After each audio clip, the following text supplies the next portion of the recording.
and they'll message me and be like, I wore a bikini on the beach.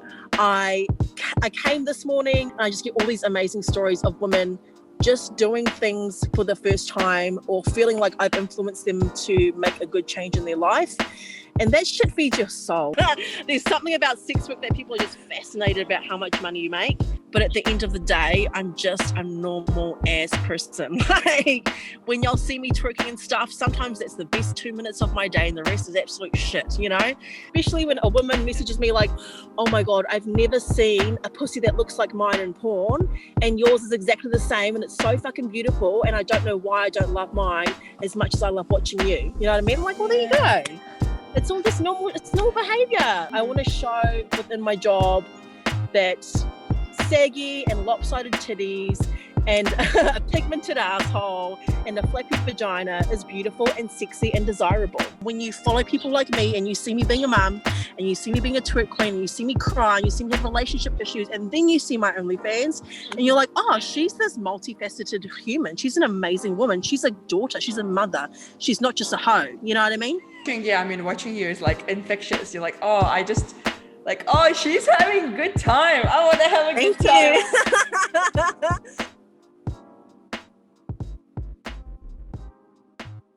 So it would be great to kind of start, like with, thinking back when you were a kid. I'll always start with that question to kind of see, like, what did you want to be when you were growing up? Like, did you have any like, grandiose ideas of your life when you were a kid? Not really. I mean, I think I was a pretty standard child that wanted to be something that made good money and that seemed impressive to other people. So I had a few phases as a kid. At one point, I wanted to be a chef. I don't know why. I'm crap at cooking, so bad. And at one point, once I got older, I wanted to be a psychologist. And then once I was actually in high school, I wanted to be a music journalist. That was my whole thing. So that's what I wanted to be. And obviously I'm none of those things, but I'm very happy.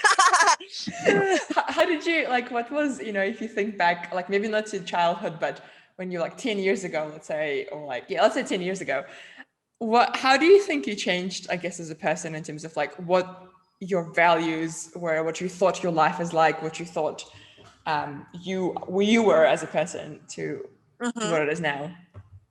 Well, definitely, I mean, my life now is focused on what I want and what I truly desire and what actually brings me joy. I feel like when I was younger, even just 5 years ago, my life was very much consumed by what I thought it should be, by what I saw my mum and dad do, what I see my family doing. I didn't realize that I truly could have any life that I wanted and make it up on the way and create it for myself. Me sitting down and realizing that I wasn't living a life that I liked at all. So I worked in sales and marketing. And although I did enjoy it and it was a great job with great people, it wasn't what my soul wanted to do. It did nothing for my spirit, I pretty much had like a full-on physical and mental breakdown. One moment, I was getting ready for work, my job, and it was a very hectic time at my job. We had like back-to-back meetings. I was hosting all these functions, doing all these things. It was so busy. And I just started screaming. I just started screaming my house down. And I had a crazy release, a crazy panic attack. My brother had to pick me up off the floor and I was like, I'm not going to work ever again. And he was like, okay, cool. All good. I got you. It's going to be fine. Don't worry about it. It's just a job. It's just a job. All that matters is you and you being a mum. And if you feel like you're going to be a happier woman and a happier mother without that job, leave it.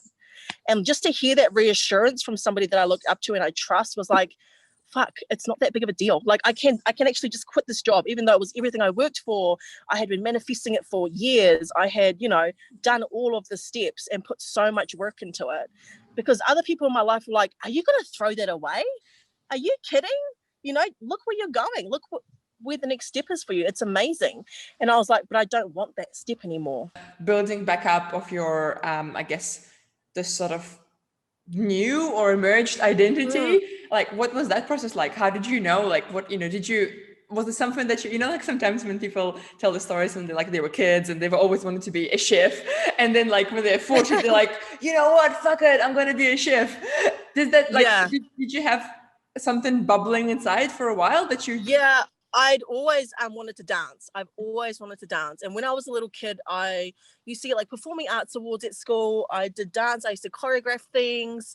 I did kapahaka. So performing was something that I was pretty good at and I really enjoyed. And it's just something that's in my family. But then I got to an age where drugs and alcohol and boys kind of took over any ambitions that I had. So really my process was getting back to my child self. I feel like where I'm at as a 26-year-old woman, I resonate more with my 4-year-old self than my 14-year-old self. You know what I mean? Like when I was the most purest form of my child soul, I feel like I'm getting more back to that now because I don't give a fuck what other people think about me. I don't take on other people's opinions, not even my own friends and family. You know what I mean? I do things my way and it's all coming from my own place of truth. Yeah. It's very, there's this awesome author and advocate. She's American, but lives in New Zealand, called Sonia Renee Taylor. And she... Oh, I believe I've heard of her. Yeah, she writes about like radical body sort of love and like shaking the body terrorism that society impacts on us. And she says a lot of like how we come back to our child self. Like when we were children, we didn't have this, oh my belly rolls, or I'm singing too loud, or I'm too much, and kind of. Or I shouldn't be rolling on the grass because I'm an adult. You know what I mean? I shouldn't be playing in the dirt, or I shouldn't be playing with Barbies. You know what I mean? We don't have any ideas of who or how we should be as a child. That's why they're so damn free. Because they have no worries. They're not worrying about what other people think of them. Which is beautiful. And I think if as an adult you can get back to that state, that's a whole lot of freedom and a whole lot of happiness. Living your truth and being that person and changing your life, I guess, turning around like any like challenges maybe from your friends or family or outside world that kind of like suddenly are like, oh my God, she's loving herself. we can't handle that shit. Yeah, for sure.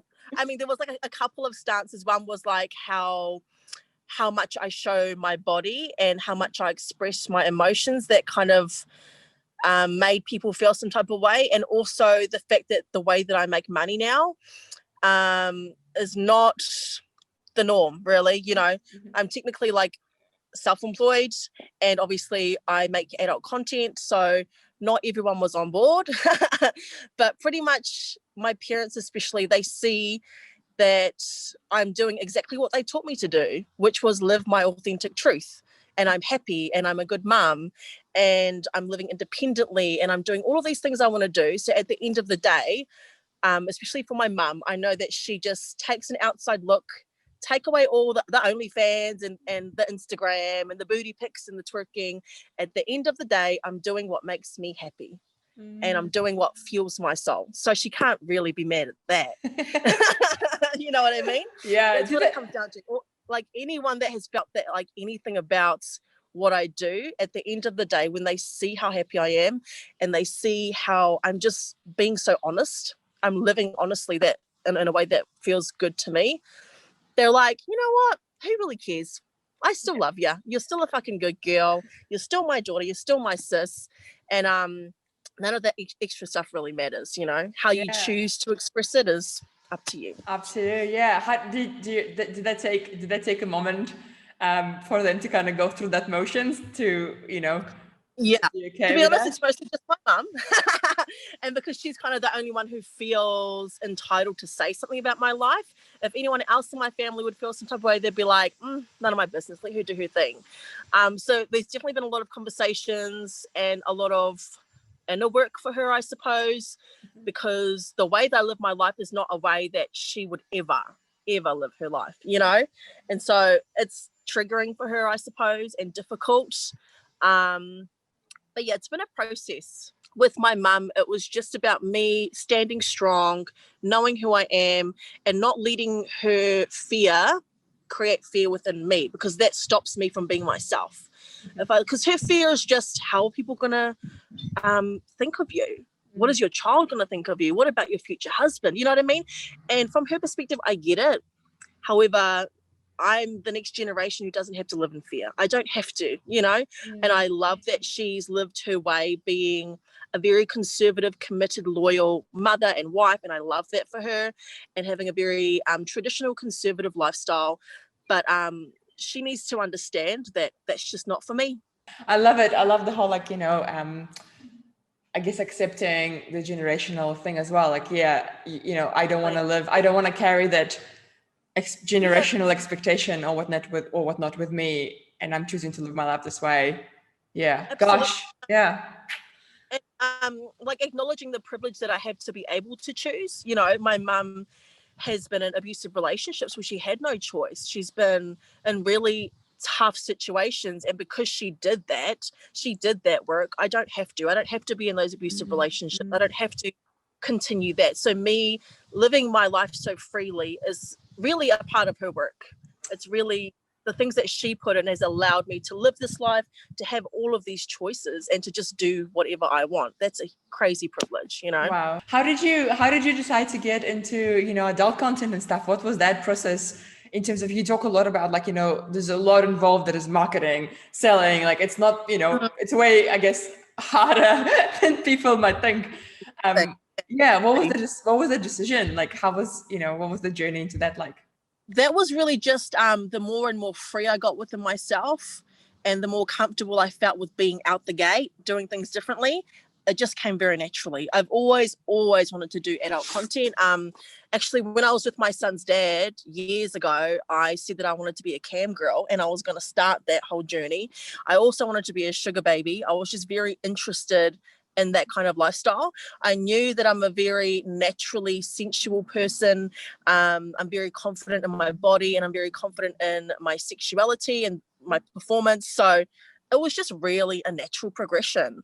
Yeah. I remember once because I've been on OnlyFans now for well over a year. I was talking to my sister, and she's the sister I go to if I want to hear yes. You know what I mean? She's one. I'm like, okay, so I'm thinking of doing this thing. It's kind of like porn, but it's not porn, I promise. She was just like, fuck it, do it. Do porn. If you want to do porn and go all the way, do it. If you want to get on the pole, I'm here. Do it. And I was like, okay, that's all I needed. Let's go.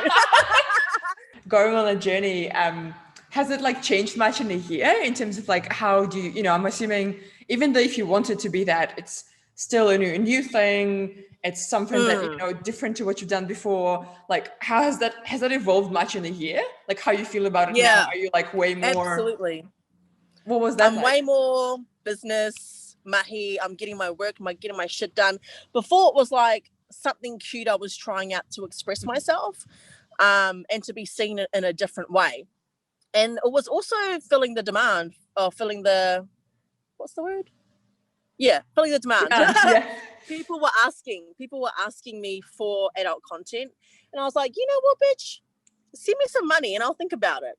And so people started sending me money, and I was like, okay, I need to do this properly. Let's get on a platform. Let's do the whole thing. But it has evolved so much. I've learned so much. And obviously it's evolved to a point where now I can just live off of that. Like, what kind of person, I guess, does well in this job? Like, what kind of, personality maybe, or? I think just someone who owns it and is not secretive about it. There's no shame. All their friends and family know. That's just from my experience, and the friends that I have, they're the ones that generally do the best. They're really about the life.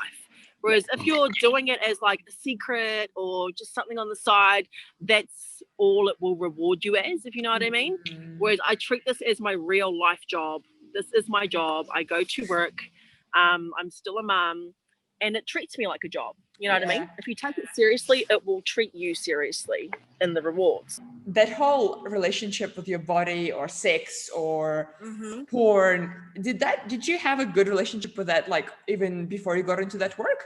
Well, definitely as a teen, my relationship with my body was very bad up until quite recently, to be honest.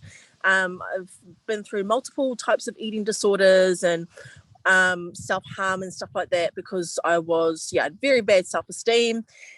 So obviously that's all changed. I'm pretty embracing my body now. In terms of sex, I had a very unhealthy relationship with sex, and sometimes it still manifests that way. I just looked for sex for comfort, for love, all of those things that you do when you're young. And I also only saw sex as a way to gratify and pleasure men. I didn't really understand how much say I had in the sex that I had. I didn't understand that I had a voice and that I could use it, and that my no meant no. And in terms of pornography, also an unhealthy relationship, I definitely formed a sex addiction and a pornography addiction at a young age. I was just addicted to anything that made me feel good, really. I just overconsumed everything. And I definitely thought that porn was normal and real. The sex that they have in porn, I thought that that was normal, real porn, sex. So I was going around having threesomes on a Tuesday, like, oh, asking my girlfriends, do you not do that? That's not normal? Oh, you don't just fuck the pizza guy? Okay. Oh, I thought that shit was normal. No, it's just me and the porn stars doing all that. Like, that's how I felt at the time anyway. So doing this kind of work, to be honest, like doing my OnlyFans has definitely made me feel even more comfortable with my body, because you have to have some body confidence to even start that. But loving on my vulva because of my OnlyFans and because of all the women and men that message me and tell me how beautiful it is, love that. Definitely love that. Especially when a woman messages me like, oh my God, I've never seen a pussy that looks like mine in porn, and yours is exactly the same, and it's so fucking beautiful, and I don't know why I don't love mine as much as I love watching you. You know what I mean? I'm like, well, there you go. It's all just normal. It's normal behavior. My pussy's normal. And so is my dark butthole. You know what I mean? I want to show within my job that saggy and lopsided titties and a pigmented asshole and a flappy vagina is beautiful and sexy and desirable. So if, for example, my mum didn't teach me a lot about sex, to be honest, when I was about 12, she said to me, when you start having sex, just let me know, I'll put you on the pill. Done. That was our conversation done. There was no, this is not even safe sex, just nothing. And at the end of the day, she gave me all that she was comfortable with within herself. So I don't know her relationship with sex still. I have no idea. But she did the best that she could with what she had. At the end of the day, as adults, we need to make the decision to dive deep into ourselves and figure out that relationship with sex so that we can empower our kids. Because if you don't do it for yourself, you can't do it for anyone else. You know what I mean? So it's just all of these adults and continuing the cycle of like, I don't want to talk about it, I don't want to see it, and probably doing that within their own sex lives, with their own relationships, and then it just passes on to their kids. And then we create this fucking generation of kids who have no idea about sex, who have no idea about consent, who have no idea about their rights and their bodies and their functions. And we're trying to fix that now. We're trying to teach ourselves so that we can teach our friends, so that we can all teach our kids together. It's such important work to me. I'm super passionate about it. And I really hope that one day in my journey, I'll be able to actually teach kids, and especially young girls and young boys, about sex, about porn, about consent, about their bodies. Because I know for facts, if I was educated properly, it could have prevented serious sexual trauma, and it could have prevented me from thinking that that was normal. You know what I mean? And that's all it's all about, is just creating empowered people who have a say and have rights and understand what they can and can't do with their body and what's normal, you know? 100%. Well, I can't wait for a teacher or a Kush with, talking to young kids, empowering our young minds. Absolutely. Kush, with you, being Maori and, living in obviously New Zealand and stuff, what's your, is there a different maybe relationship to, I guess, that side of like, whether it's sex work or whether it's spirituality or whether it's, being open about that, like, do you think it's a bit different how you perceive that versus, a Pakeha person who would do the similar work? Potentially. I feel like being in touch with your sexuality and your body is a part of decolonization, because we weren't made to be ashamed of our bodies. We certainly weren't made to be ashamed of trans people and gay people. We were not. That is not how, as people, Māori were. That's not how we are naturally. That is what we were ingrained and colonized to think and to believe. So for me, the mahi that I do aligns with my culture in the sense that I have no shame. And that's really important to me. And I did have a whole thing about getting my tāmoko. And I was wondering if I could continue my work within myself, not because anyone said I couldn't do it. Mhm. I was just like, does this sit right? But the first thing I did after I got my tamako was fucking film, because this is who I am. And all this means is a new part of me has been revealed to the world, but it is me. And when you look at it, it's always been there. It feels like it's always been a part of me. So for me to say, oh no, I can't do sex work now because I've got a tamako, is like me denying my truth when it all aligns. All of this is who I am. All of this is a part of me and my expression. And I have no reason to stop that or to be ashamed of that, no matter of my culture. Yeah, awesome. Oh, thank you so much. Honestly, I'm like so excited. Thank you so much for having me. Yeah. When I read the questions, I was like, oh, she's serious. She means business. She knows exactly what she's doing. She's so professional. I'm so impressed. I was legit excited, especially after I read the questions. I was like, okay, these are awesome questions. Like, I can't wait to do this.